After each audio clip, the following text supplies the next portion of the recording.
Sejam todos bem-vindos.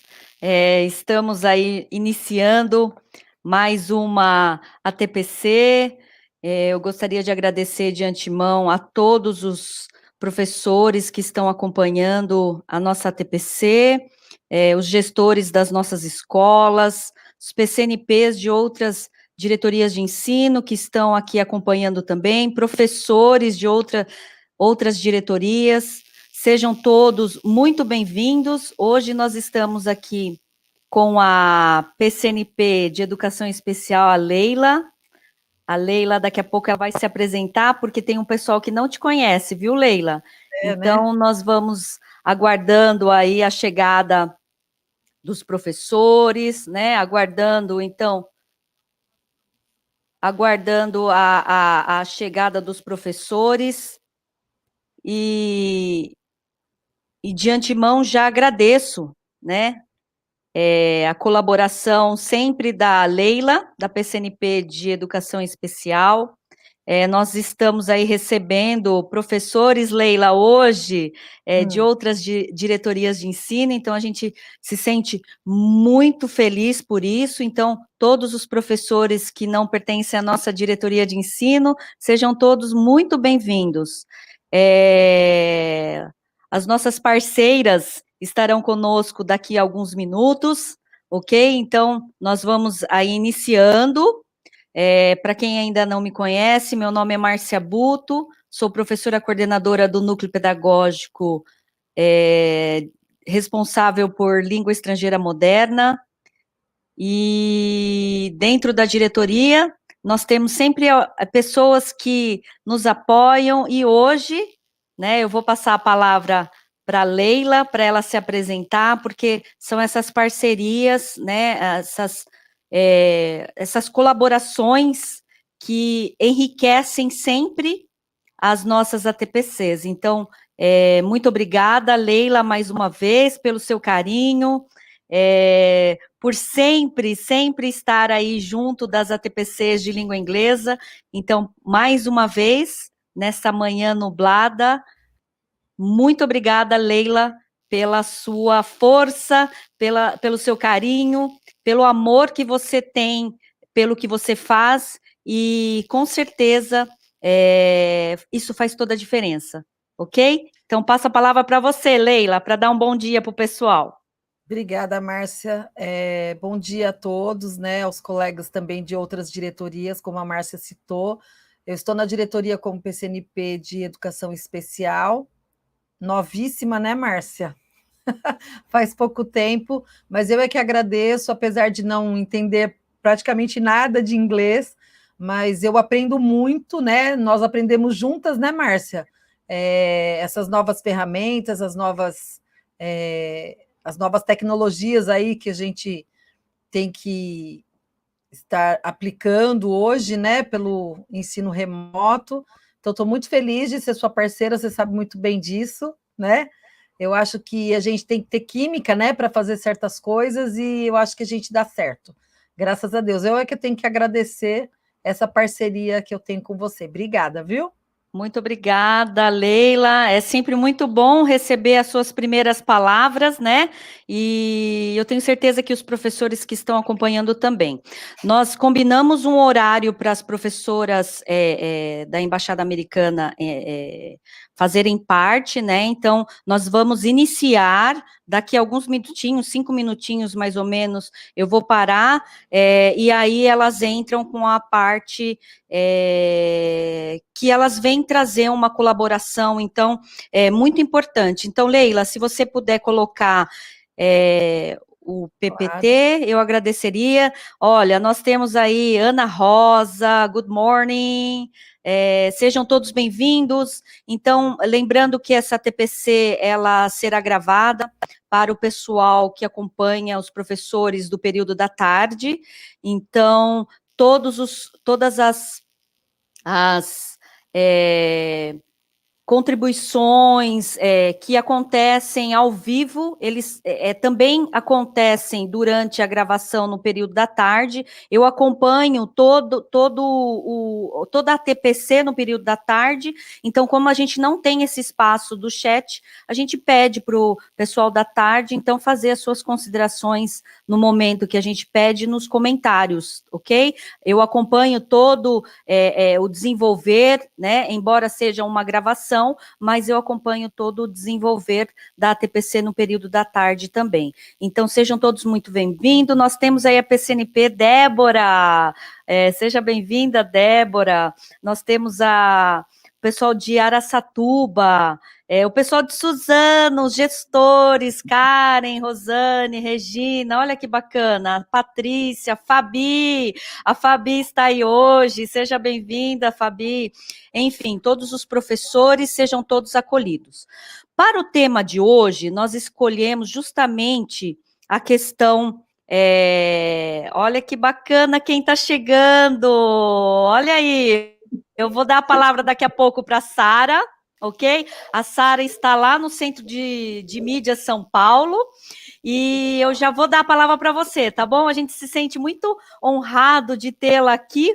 Olha, é muito gratificante, Sara, entrar agora, porque a Sara vai para a aula, né? A gravação da aula do projeto de vida lá do Centro de Mídias, mas ela disponibilizou um tempinho inicial antes da aula dela para falar um pouquinho com vocês. Então, eu vou correr um pouquinho essa parte só do tema para você entrar antes da Jennifer e da Helmara, ok? Então, o tema de hoje é integrando ferramentas da RELOBrazil para a promoção, então, para promover o desenvolvimento dessas habilidades essenciais de língua inglesa. Próxima tela, por favor.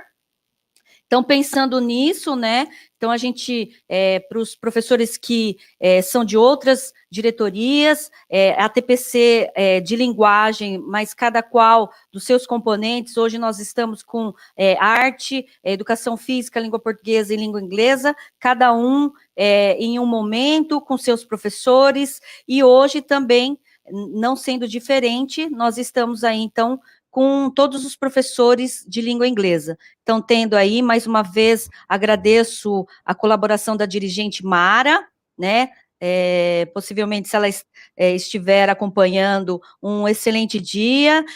Temos também a Miriam Mia, supervisora de ensino responsável pela essa articulação entre a supervisão e o núcleo pedagógico, a Patrícia Ferreira, que é a PCNP responsável por toda essa articulação do núcleo pedagógico, e eu, Márcia Buto, PCNP de língua estrangeira moderna, ok? Próxima tela, por favor.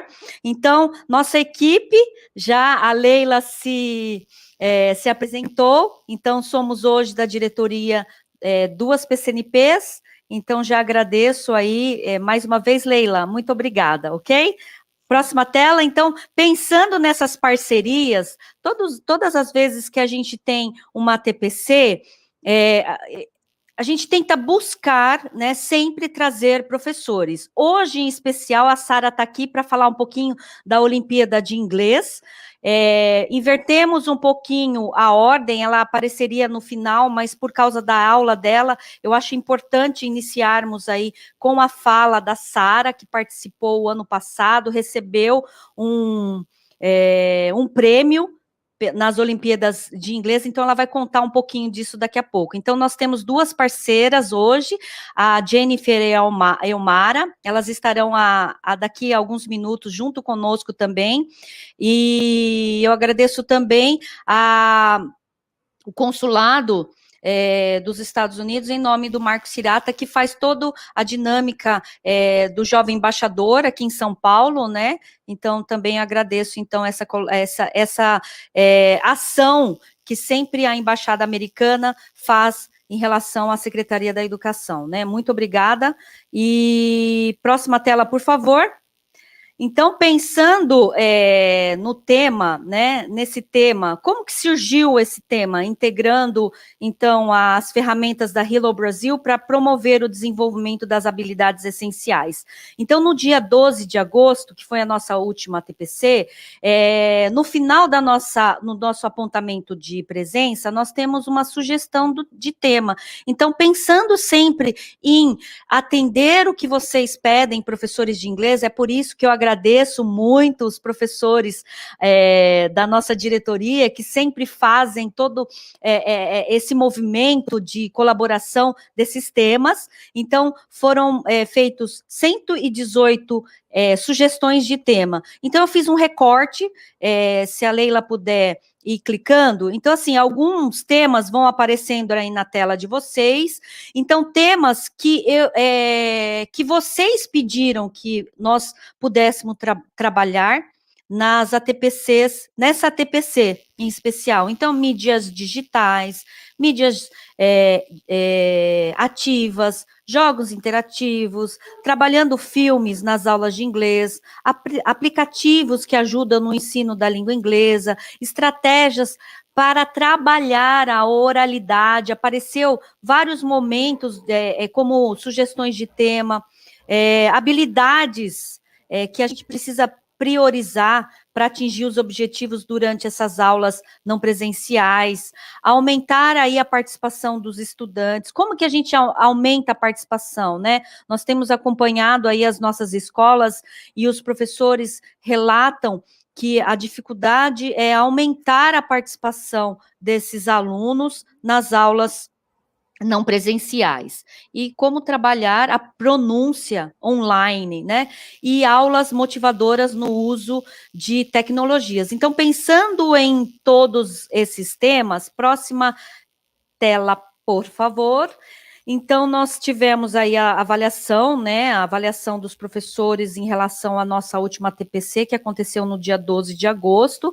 Então, os professores trazem a contribuição, falou que a nossa rotina diária agrega bagagem cultural. Então, essas ATPCs têm auxiliado os professores, trazendo propostas de atividades para orientações das aulas remotas. As pautas são pertinentes, né, esclarecedoras para esse momento em especial. Então, é por isso que a gente pensou em convidar, né, a RELOBrazil, a Helmara já está aqui.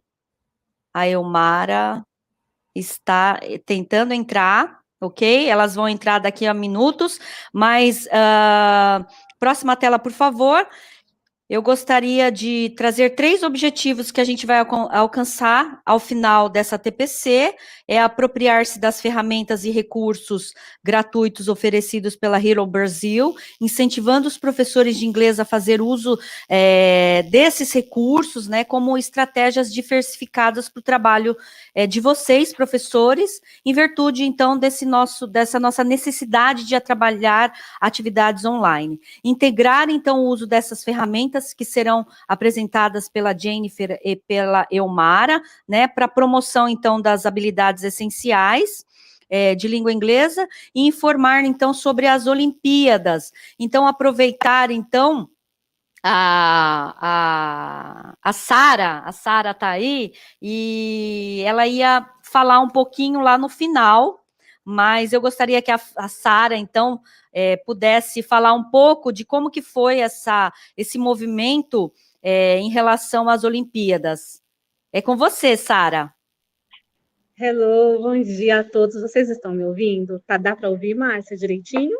Sim. Dá sim. Ah, legal. Então, é um prazer estar aqui. E não há um pedido da Márcia que ela faça e eu não atenda, porque a Márcia é show de bola, né? Olha, é muito aprendizado junto com essa equipe. E em relação à Olimpíada de Inglês do ano passado, foi uma experiência maravilhosa. Eu participei o ano passado com todas as minhas turmas. Eu trabalhava no ano passado tanto na prefeitura como no estado. Então, nós entramos na Olimpíada com mais ou menos, hoje contando aqui, acho que nós tínhamos mais ou menos umas 15 salas participando. É lógico que nós sabemos que existem salas que são mais engajadas e salas que são menos engajadas, Mas o que foi muito bacana foi ver o desempenho dos alunos individualmente, ver o quanto eles se dedicaram a jogar durante o fim de semana. Era legal que nós conseguimos acompanhar o ranking, né? Nós conseguimos o tempo todo acompanhá-los. E eu lembro que eu entrava, às vezes, no sábado à noite, e tinham vários jogando, vários lá participando. Então, é muito emocionante para nós, como professores de língua inglesa, ver um aluno, tipo, num fim de semana tão engajado em uma competição, em algo que está trazendo muito aprendizado para eles, né?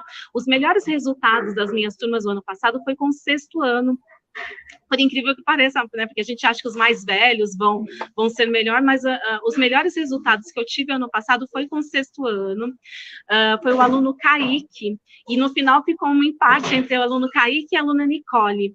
Eles jogaram muito, eles jogaram loucamente, foi uma coisa muito linda, porque estava perto de terminar e eles ainda estavam, né, no páreo, e conseguiram uma colocação até que razoável. Eles ficaram em 15º, o Kaique ficou em 15º lugar aqui do Sudeste, e a Nicole chegou em 20º lugar aqui do Sudeste, que para mim eu já fiquei muito orgulhosa deles, porque existiam muitas escolas participando, muitos alunos participando, e o que eles aprenderam, eu acho que foi o grande prêmio de tudo isso, foi o aprendizado mesmo. Eles aprenderam demais, e de forma autônoma mesmo, bem protagonistas, né? Nesse momento, eu estava ali apenas como uma coach, né? Eu só estava ali, olha, vamos lá. E eles estavam desenvolvendo sozinhos, praticamente, né? E sabe uma coisa que eles fizeram que foi muito bacana, que até hoje eles têm, que eu tenho contato com eles, embora eu esteja aqui no Centro de Mídias, ainda eu tenho bastante contato com os alunos. Eles fizeram um caderno de vocabulário. Então, assim, tudo que eles viam novo durante a competição, eles iam anotando. Quando eles me mostraram esse caderno, eu fiquei tão emocionada, porque foi uma ação totalmente autônoma de aprendizado. Eles fizeram lá um caderninho de novos vocabulários, um caderninho de frases novas, eles vinham tirar dúvidas, então não era eu que tinha que correr atrás deles para ensinar. Eles queriam e falavam, professora, eu vi algo novo, vi uma frase diferente, e foi muito bacana.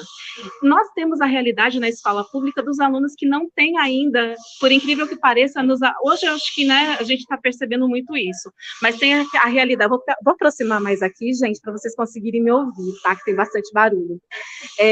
Nós temos aqui os alunos que não tinham o celular, então, assim, a gente fez uma categoria nova lá, né, a gente criou o quiz time offline, para que todos os alunos participassem, né, e de quebra houvesse um treinamento da equipe que estava participando, né. Então, o que eu fiz? Eu fiz plaquinhas com letras, e durante a aula a gente colocava lá, a gente fazia como se fosse mesmo uma competição, colocava eles em mesinhas, o ícone que eles usavam, o emoji que eles usavam para jogar, eu imprimi e colocava na carteira deles. Foi muito bonitinho. Eles tinham um ícone que eles jogavam mesmo no chat class, e a gente colava na carteira, que identificava eles ali no offline, né? E aí eu fazia as mesmas perguntas, eu pegava os bancos de perguntas que tem lá no site, né? E usava com eles, e eles levantavam as plaquinhas, que foi uma forma de treinar e engajar os alunos que não tinham acesso à internet. E foi muito emocionante, porque eles levaram muito a sério. Nós fizemos um ranking na escola, esse ranking nós íamos atualizando toda semana, eu dava bombons para os que estavam em primeiro lugar. Então, a Olimpíada do ano passado foi um grande evento que moveu a escola inteira, né?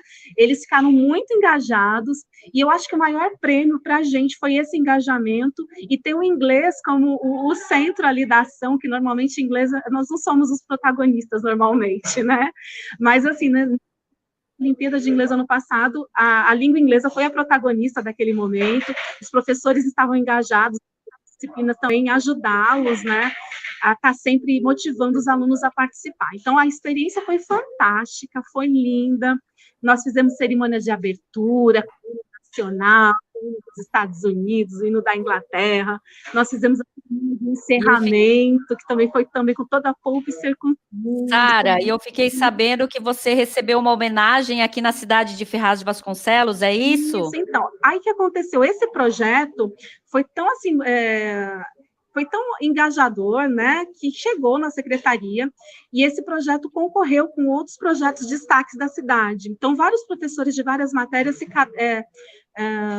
apresentaram projetos, né? E aí nós apresentamos o da língua inglesa, da Olimpíada de Inglês, e nós ganhamos o primeiro lugar com a Olimpíada de Inglês, com o engajamento da Olimpíada de Inglês aqui na cidade de Ferraz de Vasconcelos. Patrícia Moura, ela tá te mandando congress, Sara, a professora Patrícia Moura, tá?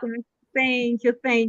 Foi muito legal, porque assim, nós sabemos, nós que somos da área de inglês, nós sabemos que normalmente esses grandes premiações que envolvem todas as disciplinas, a gente vê, é muito comum ver matemática, muito comum ver português ganhando o primeiro lugar.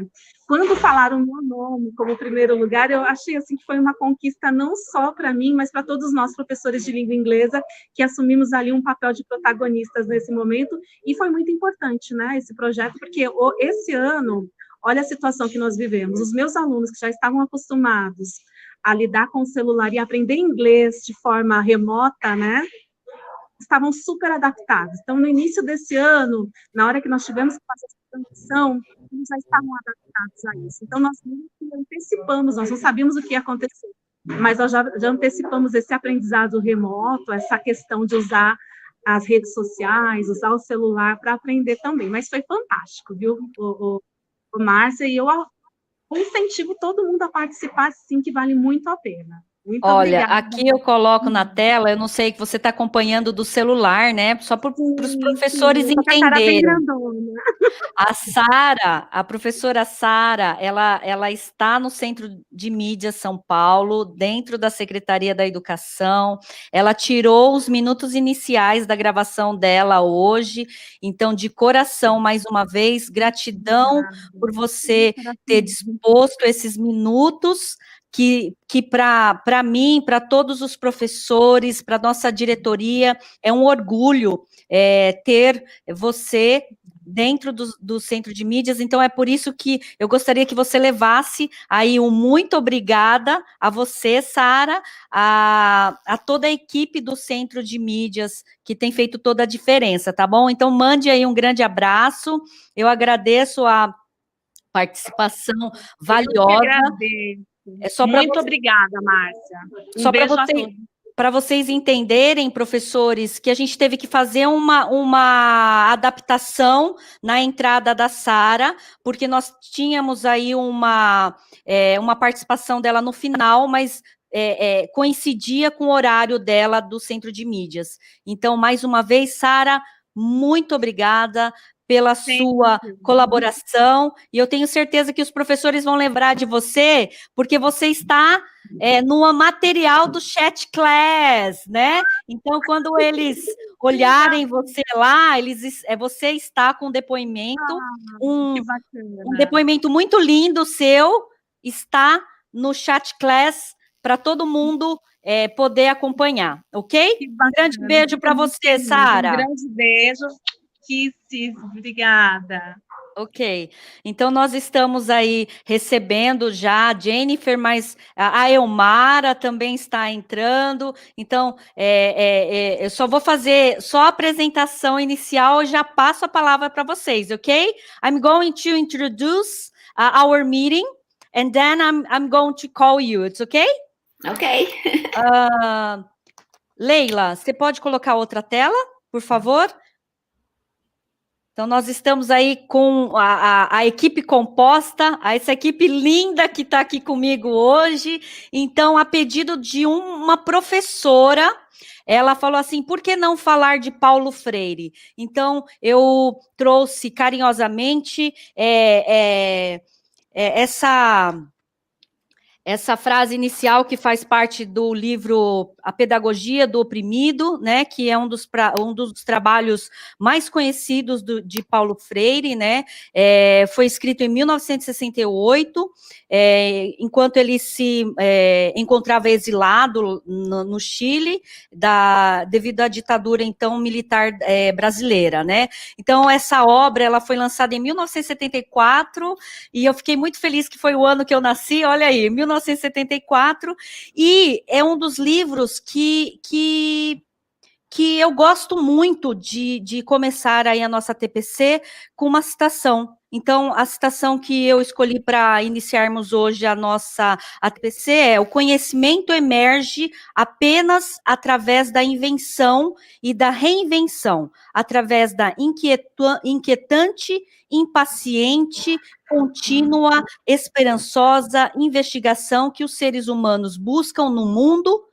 com o mundo e uns com os outros. Então, uma professora tinha pedido para falar um pouquinho de Paulo Freire, então, é por isso que selecionei Paulo Freire, então, para iniciar. Então, a próxima tela. Então, já iniciando, então, a nossa entrada das nossas special guests today. Então, vou aí colocar duas questões disparadoras. Alguns professores me perguntaram, Helmara, Jennifer, o que é a RELOBrazil? Então, eu gostaria que vocês colocassem nos comentários, no chat, e para o pessoal da tarde, nos comentários, o que vocês entendem? O que é a RELOBrazil? Uma professora me perguntou ontem, e eu achei bacana, então, iniciarmos, então, com uma questão disparadora, justamente de o que é a RELOBrazil para vocês. Então, coloquem aí no chat, e o pessoal da tarde vai colocar nos comentários o que para vocês é a RELOBrazil, e qual a relação dela com os professores de língua inglesa, ok? Então, nós vamos aí esperando a interação de vocês no chat, e eu agradeço ali mais uma vez. Olha, nós temos professores hoje de outras diretorias, Helmara e Jennifer, e estamos muito felizes porque eu acredito que a RELOBrazil traga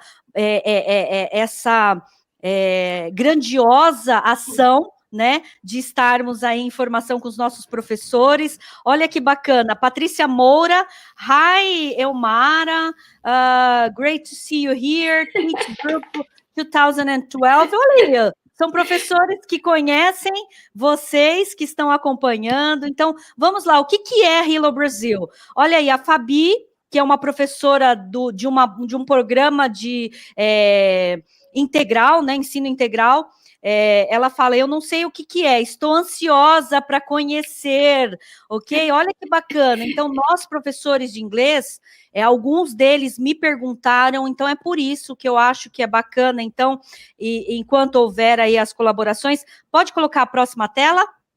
Ó, a Selma, ela coloca a school, a Selma. Let me see, então. Outra tela, por favor. Então, nós vamos começar aí. Então, trazendo para vocês, now, I'm going to introduce my special guests, Helmara and Jennifer, and they are going to introduce themselves, okay? And first of all, I would like to thank you, Helmara and Jennifer, to join us this cloud morning. But for us, English teacher, it's a very special day. I think at the end of this meeting, they will love what RELOBrazil can bring and can offer to us as English teachers. And of course, for those teachers that they don't know what RELOBrazil is, you can talk with them in this meeting with them, ok? Próxima tela, por favor, Leila. Então, a Helmara e a Jennifer, elas vão se apresentar. A próxima tela. Com a palavra Jennifer Uhler and Helmara Moraes. It's up to you, and now I'm going to, okay? I'm going to, to introduce our special guest, but it's up to you. Thank you, Marcia. Good morning, bom dia. Thank you, Marcia, for such a wonderful introduction. Eu acho que vamos continuar em inglês para praticar, para ouvir, escutar e experienciar a língua.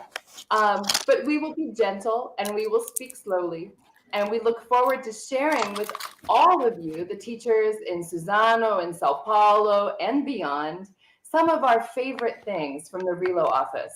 So good morning, I'm Jennifer. It's really wonderful to be here, and I need just 1 second to share my screen. So I'll let Helmara introduce herself. Okay, so good morning, everybody. My name is Helmara, right? As Marcia and Jennifer mentioned, I work at the Regional English Language Office, the RELO office, as Marcia mentioned before. Okay, and today you will find out what RELO office does, right? What we do and what we implement throughout the country. Okay, Jennifer. Marcia, I have shared my screen, and I think maybe it requires a permission. Okay, oh, it's there. Yeah. Excellent. So we are teachers. Helmara and I think, are teachers at heart. Our office focuses on teachers. We care about teachers. And what do good teachers do? They do exactly what Marcia did. They start you thinking about the topic before and during and after. So on a cloudy day in Sao Paulo or a beautiful sunny day here in Brasilia, sometimes I get a little bit sad about the pandemia, being at home, not seeing you in person. And so I put some pictures here of things that I think make us happy. Do you recognize these pictures? Maybe you do. Do you recognize what they might have in common? Maybe, maybe not. Let me help you. So we've got a rose, a kitten, mittens. Maybe you need those in Sao Paulo this morning. A package, a kettle of hot, cozy tea. Maybe you recognize the pictures together with this picture of a very famous American movie from the 1970s, 60s. I'm not sure exactly when it was. It's a picture of Julie Andrews singing. And in fact, one of the songs that she uses in one of my favorite songs has these lyrics.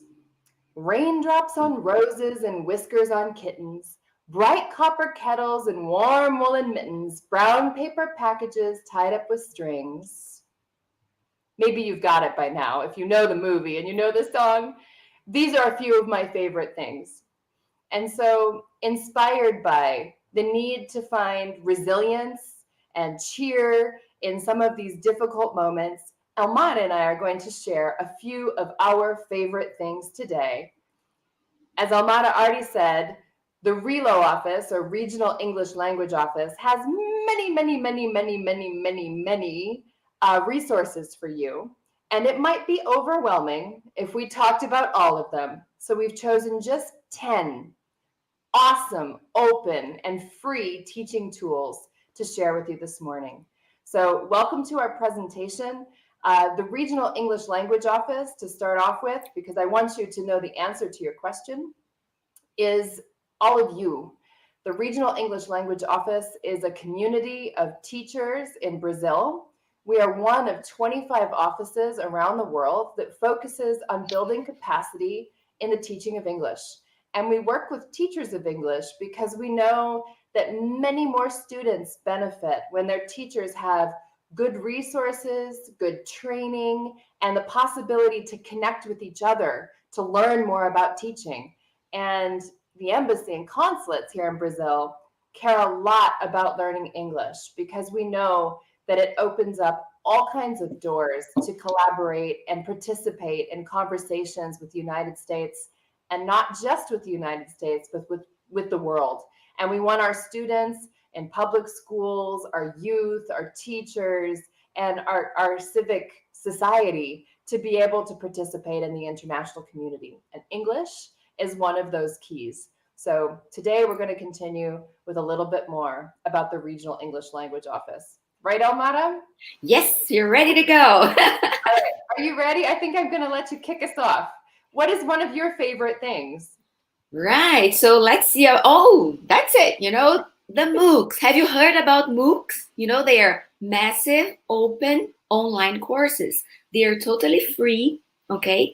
And they are open, okay? So anyone can take one of those courses that are there available for English teachers and for learners. But today, I'm going to talk about this favorite one I have, which is called TESOL Methodology. Okay, so it lasts for 5 weeks. There are 5 modules. okay?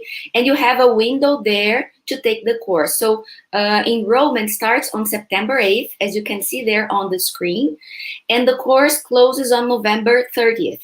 And then you say, oh, Mara, but we have more than 5 weeks there. Yes, we do.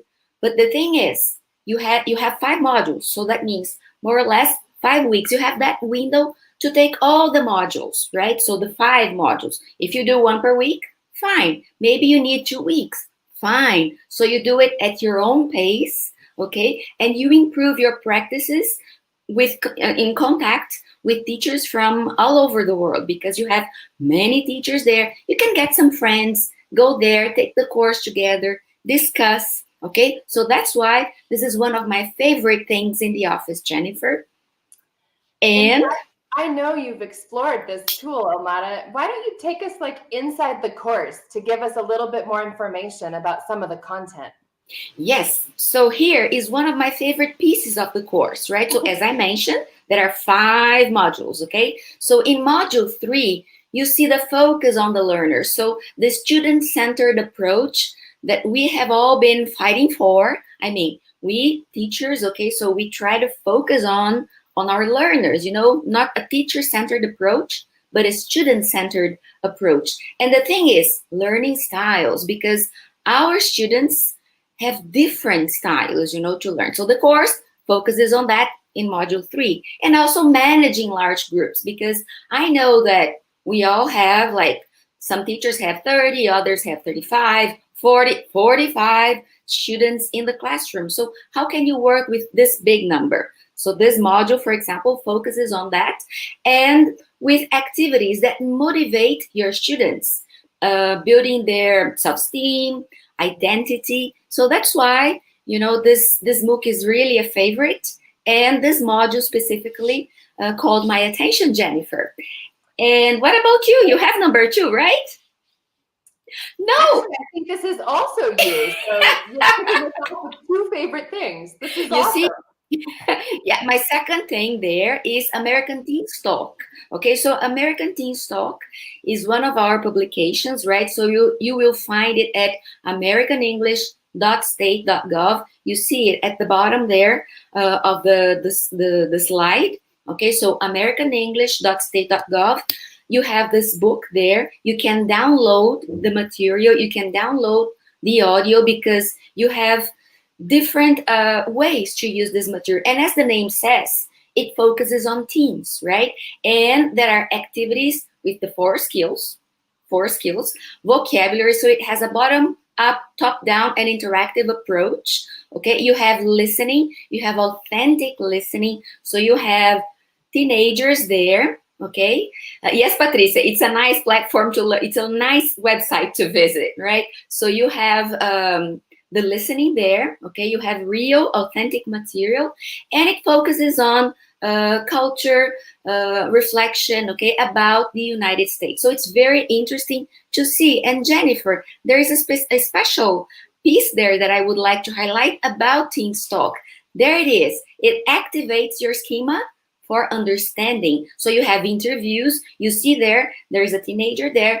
Yasmin is 15. Okay, so many of your students will identify themselves with Yasmin, right?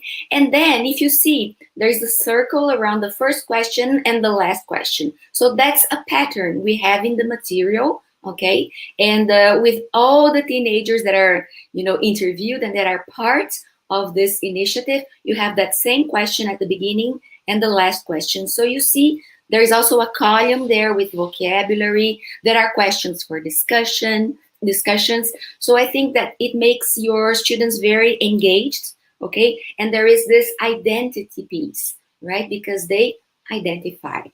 Yes, Jennifer? You know, maybe it's interesting for the audience to know that this is not a book that some writer wrote about teenagers. These are real teenagers. It was a project that was put together by one of my colleagues, and they're using authentic English. So it's not made for a textbook, but it's designed in a way to be used. And I'm curious, Helmara, if you were in the classroom today, how would you use Teens Talk? Well, I would make use of all, you know, the resources you have in there. So you can work with the 4 abilities, right? So you can work with reading, you can work with listening. So one of the examples I would get, or one of the activities I would develop, for example, maybe start with the listening piece, right? Without any reading or anything, right? So that you can let your students get a gist of what this is going to be about, okay? And then they will probably identify some words. So that's a start, okay? And then you can go on and explore the topics too. You can also transfer whatever topic is being covered by that teenager in that interview. You can kind of identify, or your students, okay, I've been through that situation. So you can also elicit things and connect to their reality too, right? Maybe you could even create a project for Brazilian teens talk, right? With a parallel type structure. That would be interesting. Yes, very interesting. Helmara and Jennifer, thinking about our curriculum today, the theme of today is integrating our essential abilities. So I think this tool is fantastic to develop the essential it definitely abilities. is, Marcia, because you have this identification, let's say, right? While you are working, as Jennifer explained, authentic language, right? And there's the cross-cultural piece too, which is part of the new BNCC, right? All right, well, let's talk about another favorite thing. Yes. This one is mine, and this is from Voice of America. Many of you might know Voice of America, or VOA, and I've used it for many years as a teacher and as a relo, and it's worth visiting the site again from time to time because there are new resources there. So I'm going to try and share my screen to show you a resource that I found recently called English in a Minute. So let me try and do a fancy screen share. All right, there, let's see. Oh, maybe it disappeared. Okay, well, maybe this is an example of technology not working like I wanted it to, but no worries. I've reshared this screen and I can describe it for you. So Voice of America has a feature called English in a Minute. These are 1-minute videos that you could easily use as supplementary extra learning material or in class, especially now that we are remote teaching or online. And they usually involve an idiomatic phrase or something that is specific to the time of year. So this is an English in a Minute segment that happened at the beginning of the pandemic when we were in quarantine, talking about, and I still am in quarantine, how people feel when they're in their house. So cabin fever is an expression that means you're kind of sick because you're stuck in your house and you cannot leave. In the United States, it often happens in the winter when there's a lot of snow, so children have to stay inside and you can't go outside and play. But in the case of the COVID-19 pandemic, many of us have cabin fever. So these short videos explain a phrase and also give you more information and context, again, with natural, authentic spoken language that can be used in the classroom. And if you go to VOA English, you shouldn't stop with English in a Minute because there are a lot of other resources there. They're now categorized in Learning English.voa news. So you can go to the VOA site, but you want to look for Learning English. There are videos, there is news, and they're leveled at beginner, intermediate, and advanced levels with slower language and simpler vocabulary to not just talk about news, but talk about learning language. In fact, there is a 52-week English course at the basic level. All of it is free. And as a teacher, one very good thing about this website is you can download the videos, you can download the text, so that in case you want a plan B for using the media and you're worried that your internet is not very good, or maybe it will not work in class, you can plan ahead and have some redundancy to your technology so that you're sure that you can show the piece. It's also a great place for autonomous and independent learning. So Voice of America, Learning English. If you haven't been there recently, I recommend you go back for a repeat visit. Yeah, that's wonderful, Jennifer. I love Voice of America too, you know, and those videos are great at the right pace for learning. Yeah, they're really, really nice. And it's kind of like when you want to have a good diet, you need to eat your vegetables every day. And if you want to have a good English diet, you should be doing some English every day. And this is a very easy way to make English part of your diet. All right, Helmara, you are a mega fan of his favorite thing. So I want you to talk about it.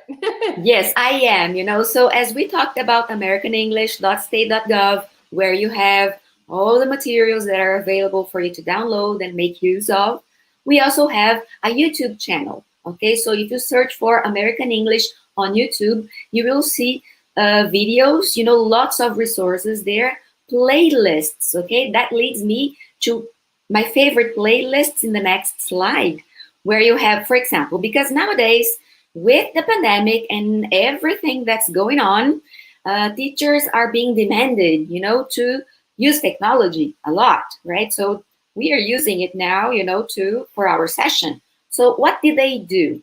Our office in Washington prepared different playlists according to topics. So one of them is utilizing technology in English language teaching. So you have a compilation of webinars, okay? So they are like, let's say 40, 45 minutes long each, right? Maybe a little longer depending on the topic. So for example, if you take a look there at the list, you have digital literacies, practical approaches in the LT classroom.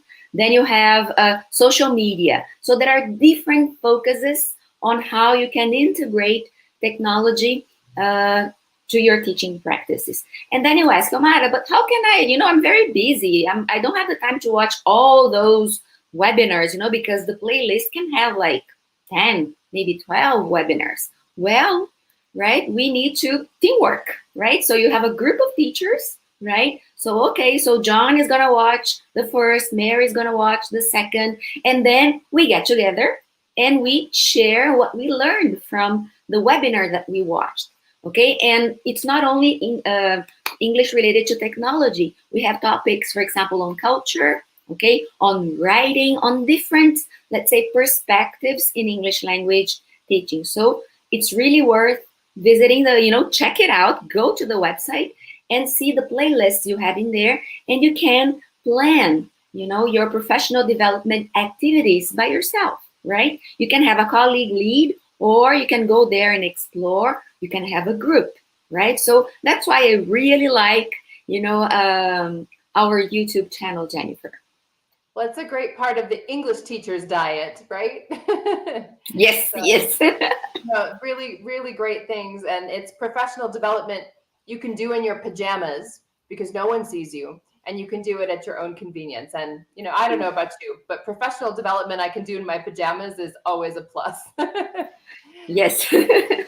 Let's see. I have some comments here, and I think it's important just to interact with our audience, Helmara and Jennifer. It's okay if I... Absolutely. Okay. Teacher Andrea, Teacher Andrea wrote that I've never heard, but I haven't taken any courses. So this is the opportunity that RELOBrazil is here today, represented by Helmara and Jennifer.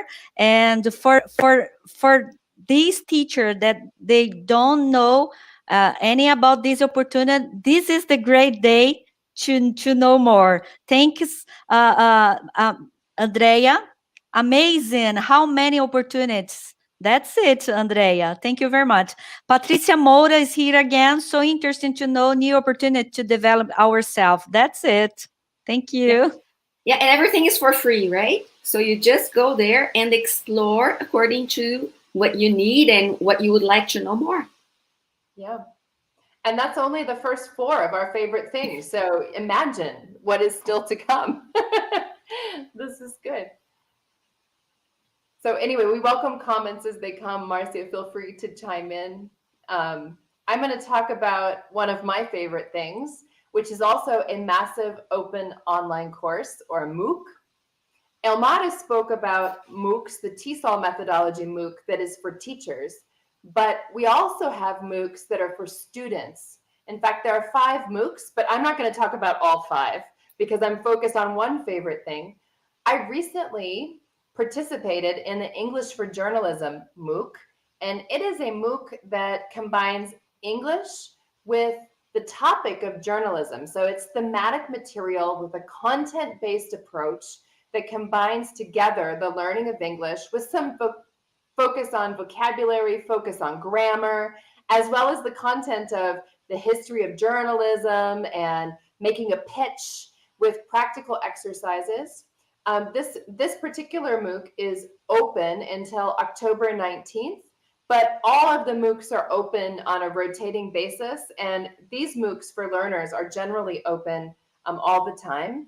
They are self-access, so you work at your own pace, and about 5 weeks of coursework, depending on how fast you work, but that's up to you.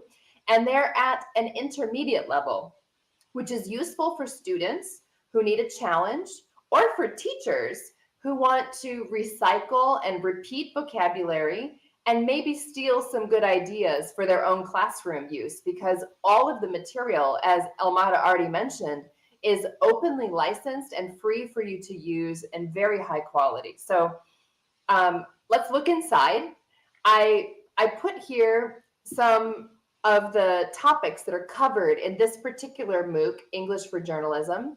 It's really an interactive textbook where you read, you watch a video, you take a quiz, you can post on a discussion board, and it includes things like the history of journalism. How do you research? How do you make a pitch? How do you start to construct a news story?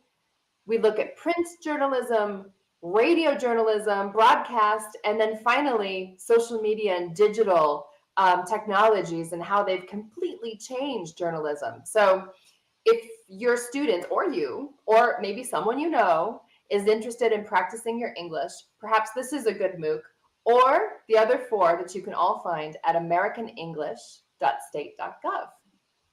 Jennifer, I have a question just to confirm.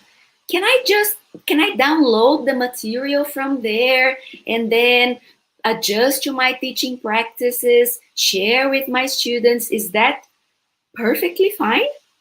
Yeah, in fact, starting with these massive open online courses for students, and I think like 2012, 2013, our office in Washington adapted a strategy of developing open educational resources, which are licensed to be downloaded, used, shared, remixed, rewritten, adapted, as long as you give attribution or credit. That's exactly what they're intended for, is for using as widely as possible in as many places as possible and would be useful to you. That's a great question. And that's true of many of the resources that we're talking about today. That's perfect. I love it.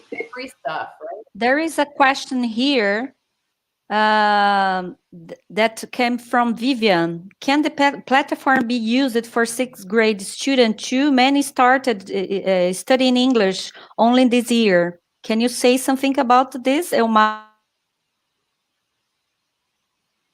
Yes, I don't think the level is adequate, right? Because they have just started, as Jennifer mentioned, you know, when she talked about the MOOC, right? So intermediate level. So if you can kind of scare your students if you ask them to go there, okay, let's do this, right? No. Maybe you can go there, you can take it, and then you can extract whatever you think is appropriate to work with your students, right? Because even when you visit americanenglish.state.gov, because in essence, the whatever we have available there is more for teachers, right? So it can be overwhelming, right? So the same thing applies to these massive open online courses. So they need some level there, you know, intermediate more or less to follow. Okay. Yes, Jennifer. Oh, I absolutely agree. Our site and our materials are not necessarily for young learners. They're for teachers of young learners. So you can find a lot of resources for teaching high school or teaching middle school, but most of the materials are not useful for a student just to go and grab because they need some mediation. In the Regional English Language Office, we believe that teachers are essential to the learning process, and that's why we invest heavily in teachers. And so your students need you to help select material and point them to the video, the link, the site. And you can find materials like that on American English or Voice of America. But as a teacher, you need to use your professional superpower in finding materials that are both interesting, engaging, and appropriate for the level of your students. So there's a lot of material, but you will have to go with an eye for what would be useful for your students and search for those materials specifically. Because of course, we work with learners of all ages, you know, middle school, high school, young learners, adults. And so there's material mixed for all of those levels. I think the English for Journalism MOOC is most appropriate for high school, late high school, or maybe university students or adults, not necessarily a sixth grader. I think they would find it kind of boring in terms of the material, to be honest. Okay, so I have another resource I want to share with you. I have lived in Washington, D.C. for many years. It's a beautiful place. And one of my favorite things about Washington, D.C. is the network of museums we have that are all through the Smithsonian. And now that we're in the digital age, the Smithsonian, which is a lot of museums, they're all free to the public, which is awesome. Someday, when you visit, I encourage you to spend several days going to museums. You can go in for an hour, for 10 minutes. You can look at the architecture because they're all free to the public as a gift from the US taxpayer. And nowadays, when we're online, the Smithsonian has a lot of materials online that come from their rich archive of art, photography, history, audio, maps. I love these things. They're artifacts about our lives and human history. And so one of the websites I would recommend you looking at is the Smithsonian Learning Lab. They have distance learning resources that are amplified and changed and adapted all the time. If you're doing any sort of thematic unit, or maybe combining, I know combining STEM or STEAM and English is very popular nowadays, you can find a lot of experiments and ideas and inspiration that, again, is all free and open to the public. I only have to warn you, the website is a little bit addictive. So you might start looking at one thing and then go to another and another and another and find that you've lost hours of your time just looking at all the fascinating material. So the Learning Lab is a place where I went recently, and I was just surfing around looking for something that I wanted to show you that would be really incredible. And I thought, we're in this time of COVID-19, of the pandemic, of teaching remotely, of being in our homes. And when we're not in our homes, we're always wearing a mask, right? And so the Smithsonian Learning Lab has this great collection about mask design. And everything has leading questions, pictures of masks from history, masks used for different purposes. There are hundreds and hundreds of examples. And I thought, as an English language teacher, I could use this with beginners because it's attractive. I could make the pictures bigger if I'm on the website, to talk about color, texture, to make comparisons, to talk about times, like when do you think they were started? If I were with more advanced learners, we could create stories around these masks. When were they used? Who wore them? What was the context?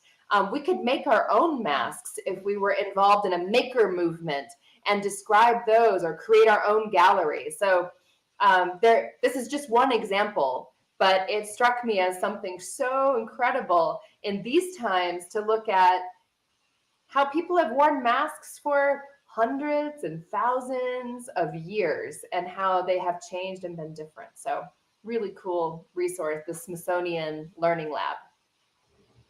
I'm curious already, Jennifer. You know, I love this.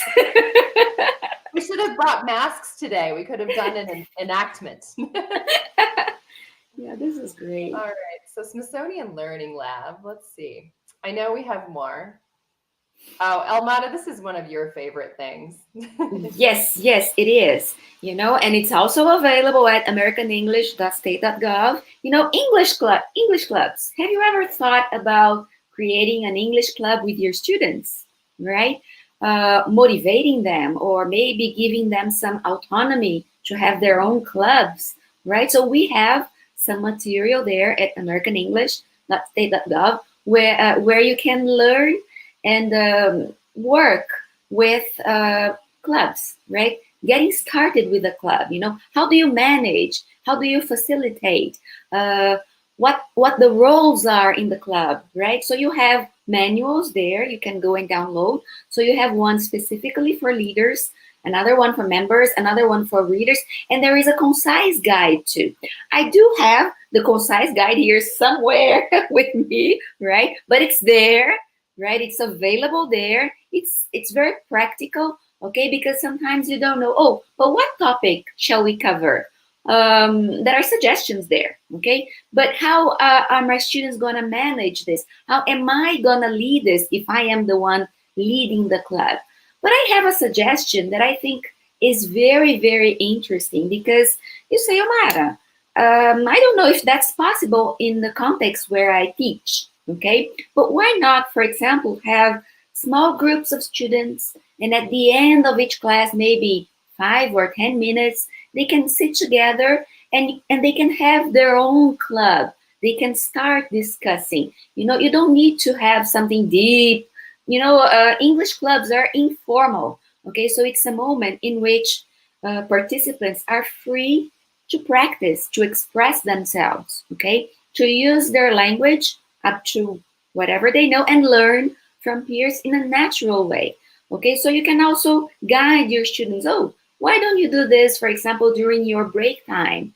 Or maybe at the beginning of the class, when I am arriving, you can have your own little groups and little clubs, right? And work together, okay? So there are different ways in which you can motivate your students, or you can do it yourself, right? Maybe depending on the school where you're teaching, you have sometime in the afternoon. I know that some schools are having extended hours, right? And in the state of São Paulo, for example, and in other parts of Brazil, that's also an option, okay? So creating clubs for your students to practice.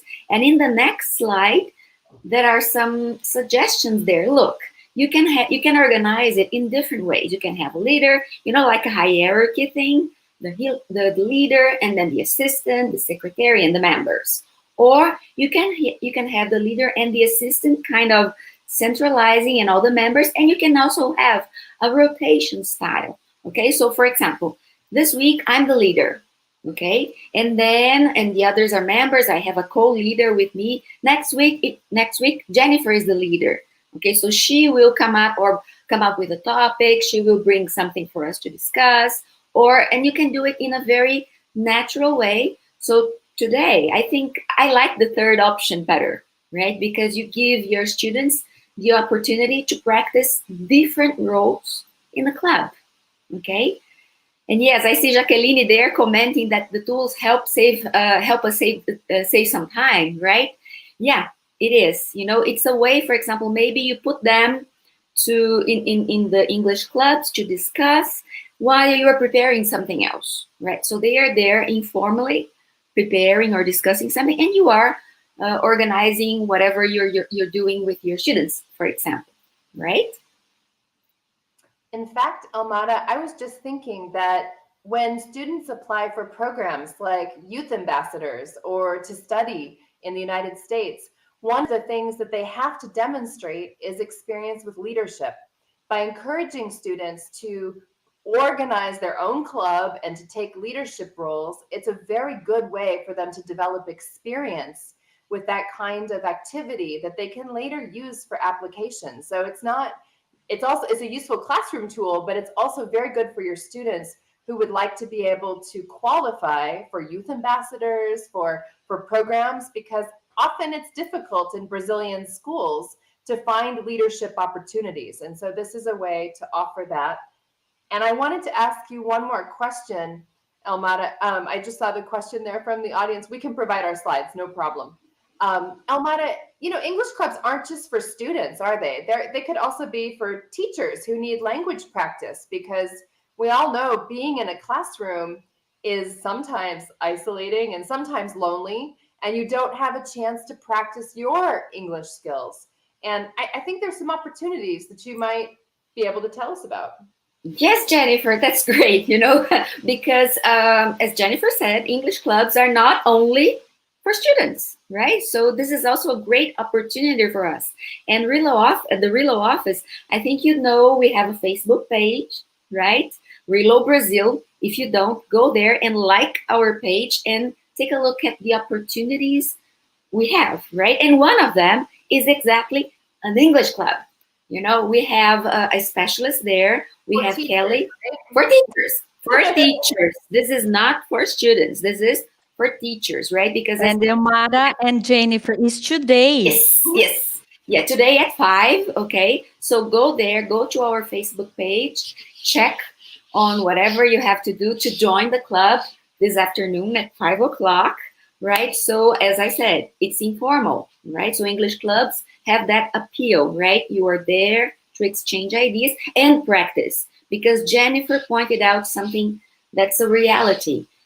Sometimes you are the only English teacher in the school, right? Sometimes you have another colleague there, but you don't have the time to practice, to practice your language skills, right? So the English club is there for you.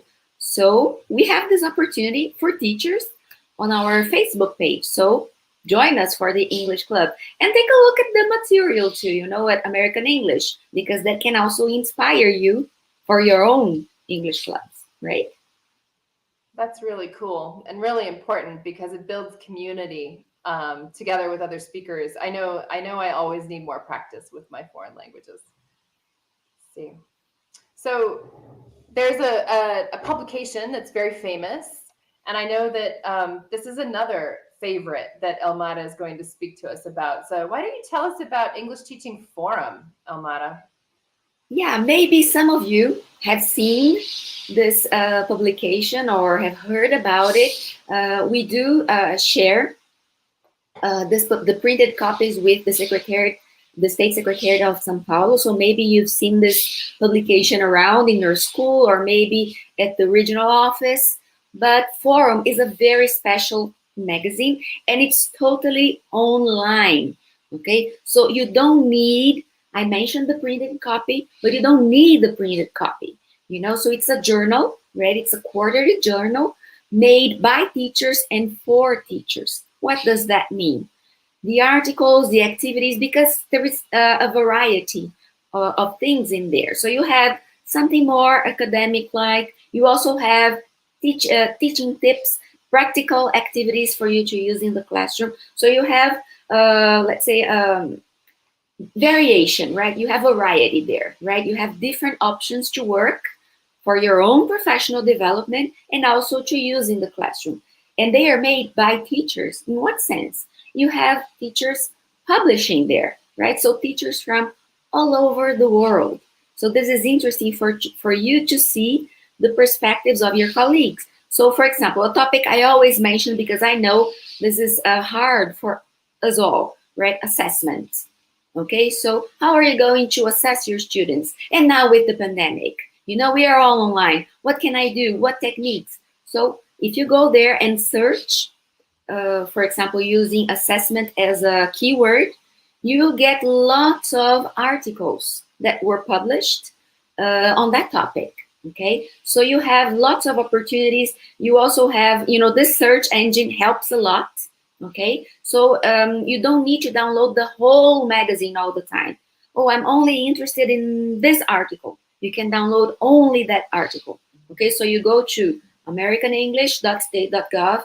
You have a link there to Forum, and then you can download everything. I want everything. Oh, no. I just want some specific activities or articles. You can download, print, make the best use of the material for you. And here on the next slide, we have a screenshot, and you have there, you see you have activities. You know, you can just get and use with your students. Okay, so you see, okay, how am I going to explore this? And you bring it to the classroom. Okay, so you see, it's not only text, right? So you have activities from the lighter side. It's also another publication we have, right? And here you have 2 pages.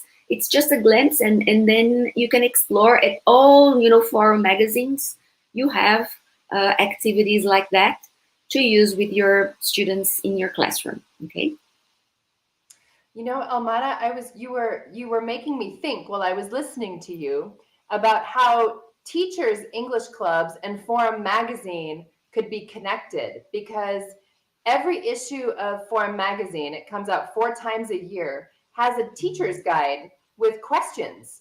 And so if you had a teacher's English club, you could read the feature article and then have a discussion about the questions. They're already organized for you, and it would be a very great way to kind of interact with and apply the material that's there. You see, 2 in 1, right? English clubs plus forum. You see, you have everything, right? It's just using them. So we have 2 more favorite things to share with you. And the next one is something I'm very excited about. So one of my hobbies is listening to podcasts. I love podcasts. I listen to them when I walk. I listen to them when I'm cooking. And I learn so many things. And recently, about 2 weeks ago, the Regional English Language Office, together with the University of Texas in Austin, launched a new podcast. And this podcast is specifically made for Brazilian Portuguese speakers who are learning English. It's designed at the elementary level, and it has both language and culture. It can be used by learners by themselves. It can be used by teachers by themselves, or it could be used as a classroom tool. But they're really creative, interesting, and short segments that give you English dialogues that are authentic and spoken, most often by members of the families of those at UT Austin, but with explanations of both the language and culture in Portuguese. And so there's a nice comprehensibility, repetition of the dialogues, and a possibility to grab pieces of English for learners of all ages. And this is really fantastic. I guess I want to give you just a little bit more background. I'm a Portuguese speaker. I learned Portuguese to come to Brazil as a diplomat. And I listened to many, many podcasts to learn Portuguese.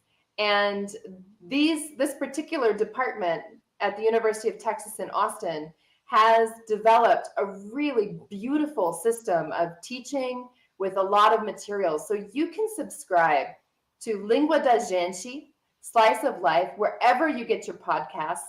The website is listed at the bottom of the page, but if you search for it, Google knows everything and it will find it for you. Or you can use, for example, iTunes, or I use an RSS feeder. You can also subscribe on Spotify, right, Jennifer? Spotify, thank you. I don't use this, so I have to remember. Spotify, which is very popular in Brazil. And you'll get every episode. And maybe let me show you an example of a slice of life. This was our first episode. It's about, I realize the text is really small, so I will describe it, and then you can go look at it. But this particular episode was about milk, which might sound a little bit boring, but not at all. This is about milk in the United States. Do you use 2% whole milk, skim milk, and breakfast habits of Americans? And so in the discussion, you'll see on the right-hand side, there is an audio for the lesson with explanations of the grammar that's used. There's some emphasizers like never ever, and the authors explain that. And then there's also audio of just the dialogue, which you can download and use for classroom purposes or assign to your students for homework. Our 4 episodes so far are really delightful. This one's on milk. The second one is on Girl Scout cookies, which is a very common American activity. And the favorite Girl Scout cookie of many Americans are Thin Mints. So it explains that cultural phenomenon. The third episode is about the Disney film Frozen. in an episode with the author and his granddaughter talking about favorite characters. And the fourth episode is, I think, pretty funny. It's why don't men put the toilet seat down?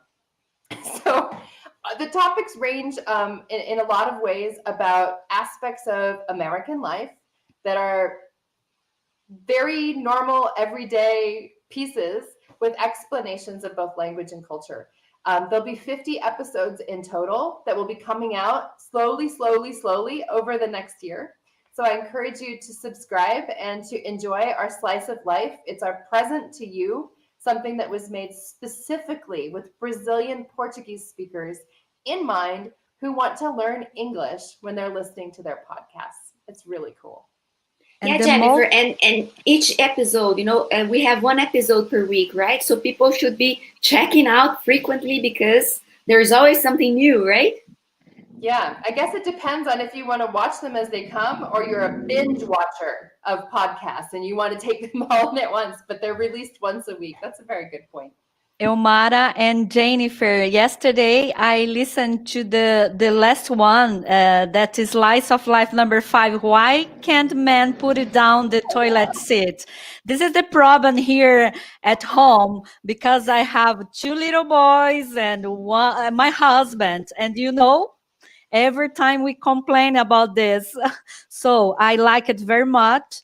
It's a kind of exercise that we as English teacher can use in our classes because the dialogue is very short.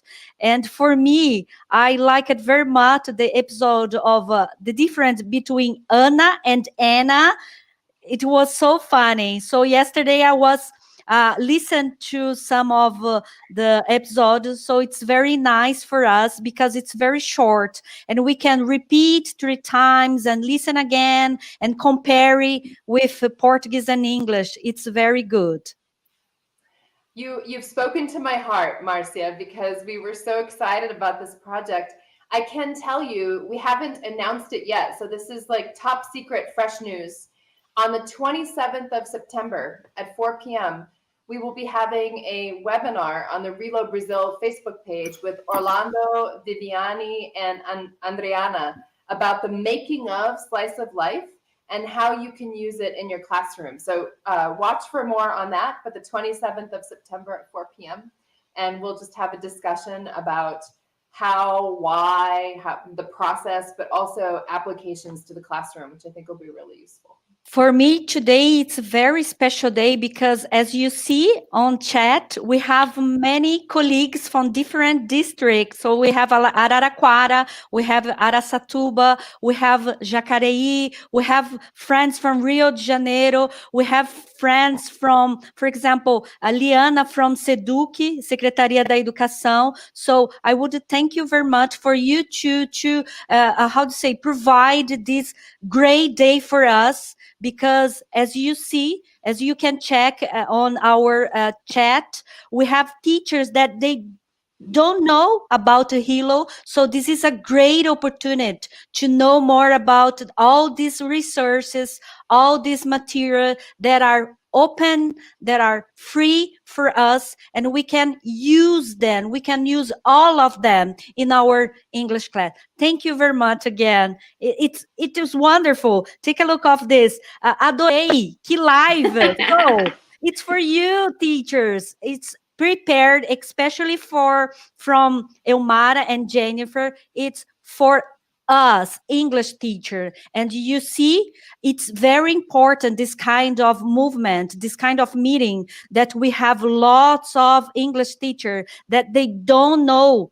Yeah. And this opportunity you are giving us today, not for Suzano, but from other parts of São Paulo. It's so important. Thinking about this and you can think more movement like this for English teachers. Thank you again. No, thank you, Marcia. This has been the highlight of our morning. It's put a lot of sunshine in our day.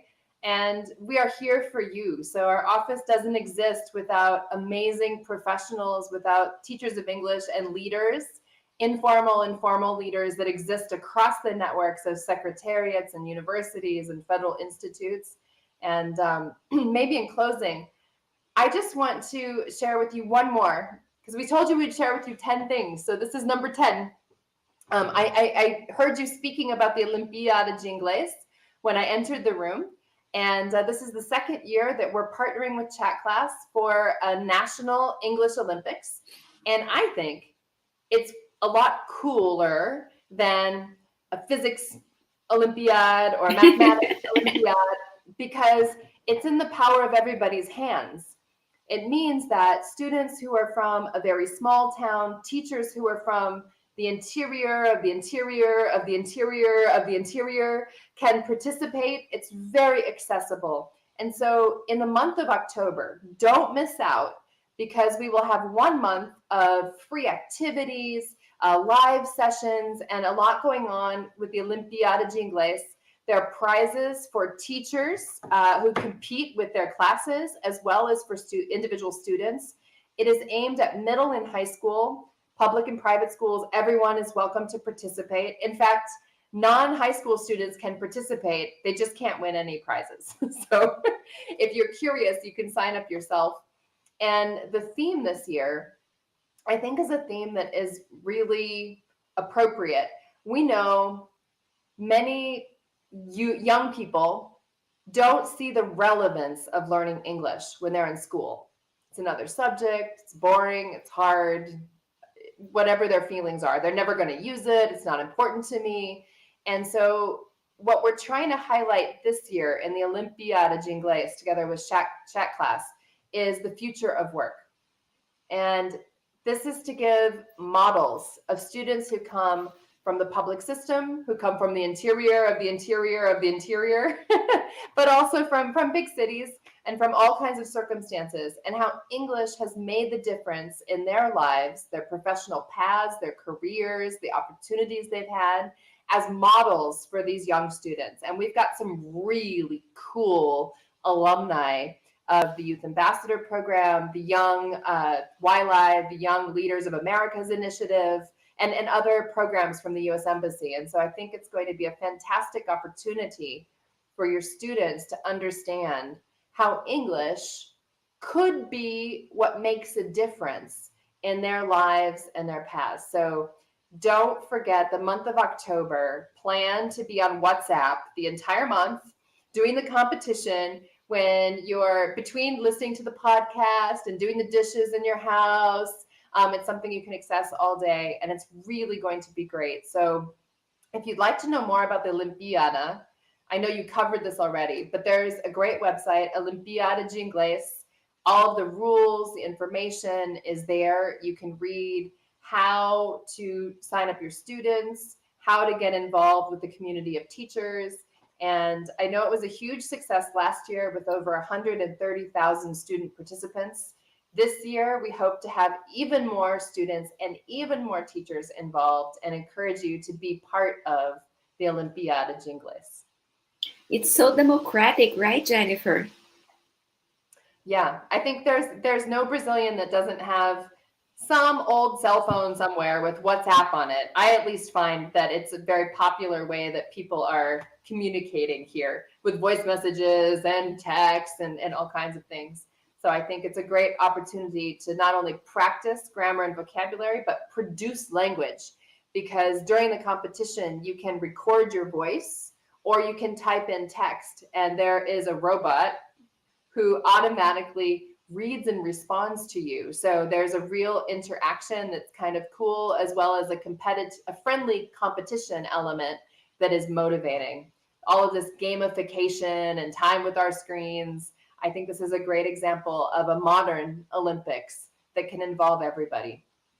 Now, even for shy students, right? This is great, Jennifer, because we do have those students that are kind of shy. They don't want to speak, but they're there with a robot, you know. So what's the robot gonna say or judge? Nothing.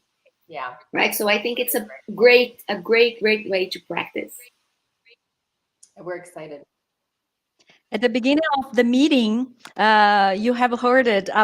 You heard it about a teacher. Her name is Sarah, and Sarah is on the material at the final, at the end of the material chat class, with his telling us about her experience. She is now in a part of our Secretaria da Educação called Centro de Mídias. She works there. So at the beginning, she talked with our teachers about her participation and the student participation on the Olimpíadas last year. She received a prize, something like this, here in our city. And because of her participation in the whole process, it's wonderful. It is wonderful. And in fact, the Regional English Language Office was involved in some of those prizes. So she participated in some of our programs as a result. So it's a great opportunity for teachers to learn something new, try out new technology, and also to get more involved with us. So I think that's a great transition just to say that you are our community. We want to be in touch with all of you. And we've given you many ideas. All of these websites are easy to find. We're happy to share, or we've already shared a PDF document of our slides with Marcia, and she can share them with the community. But you really only need to know two things to find us. One is our email address. We have a newsletter that comes out quarterly. And if you would like to not miss anything, send an email to RELOBrazil with a Z at state.gov. And we'll put you on our newsletter. Make sure and tell us that you want to be in the newsletter. Don't just send an empty email. Yes, please. That's very helpful, because sometimes the email address is Starlight, and there is no name or anything. So how can we add you to our newsletter list? Yeah, so identify yourself and we'll put you on there, no problem. And if you'd like to follow our freshest news, we have a Facebook page as Helmara mentioned, RELOBrazil. And we have lots of activities there, including the teacher club that we mentioned. There's materials that we share there. We have webinars. We have recordings of videos that are specifically for Brazilian teachers. And so check it out, and then you'll be magically connected to all of the parts of the work that we do. And we would love to see that. So I think our time is almost over, but I would like to thank Jennifer and Helmara, first of all, for accepting my invitation to share with all the teachers here. As you see, we have teachers from different parts of Brazil, different parts of São Paulo.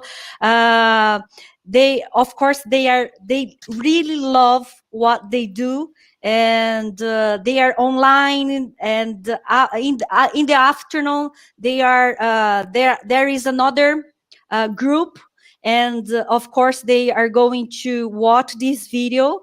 But I would like again to thank you very much for being here to share with us these 10 awesome, open, and free teaching tools from RELOBrazil. Of course, secondly, for bringing us as English teachers from public schools, knowledge, and the most important thing in this hard situation, yes, in this pandemic moment, hope. Sometimes we need hope, and you bring love. As you see, when you're talking with our teachers, they can know more about these tools, and then can improve their classes, and we can continue to make our best as English teacher to let our class more attractive and more contextualized. And again, thank you very much, Helmara, and thank you very much, Jennifer, and you, of course, you too, and all the comments on the chat. Amazing day for us. Thanks, Jennifer and Mara. Great job. We have here, take a look, Ana Rosa, Marcia, it was amazing. So these are some comments that our teachers wrote on the chat this morning. And of course, it's very important for us as English teacher, when you talk in this way, you know, very closed, and you can bring this kind of tools that can improve our classes. And in name of our district, Suzano, and in the name of my boss, Mara, I would thank you very much again, because, of course, I think every time I listen to you, I realize that this is the way. Education is this. If you do with love, the rest is this, you know, teachers, they are happy. They can, for example, you can feel their happiness when they are teaching the students. I think this is the how to say, the message from Marcia today, this morning. And of course, as you see, we have excellent teachers in our public schools, and they really love what they do. This is the difference when we have professions like this. And of course, all the teachers here today, they really love what they do. Okay. How many teachers do we have there? In Suzano? No, watching us now. Watching us now. Let me see here. Oh my goodness. Because now we have 107 teachers. So, Awesome. but we have, for example, at the beginning, we almost have 150 teachers. So now, this is great. You know, we would like to thank everyone, you know, all the 107, 150 teachers that joined us today. That's so special. Thank you. So again, teachers, thank you very much for being here. We have a great opportunity. We're going to have more opportunity like this, okay? And see you. And I think everybody, so glad to have all here with you sharing of this. Thank you for giving this opportunity. It was amazing. It was fantastic. So thank you again. Thank you. And I would like to say bye-bye for all teachers. Yes. And we are going to have another opportunity to join again. Thank you. Bye-bye, teacher. Bye-bye.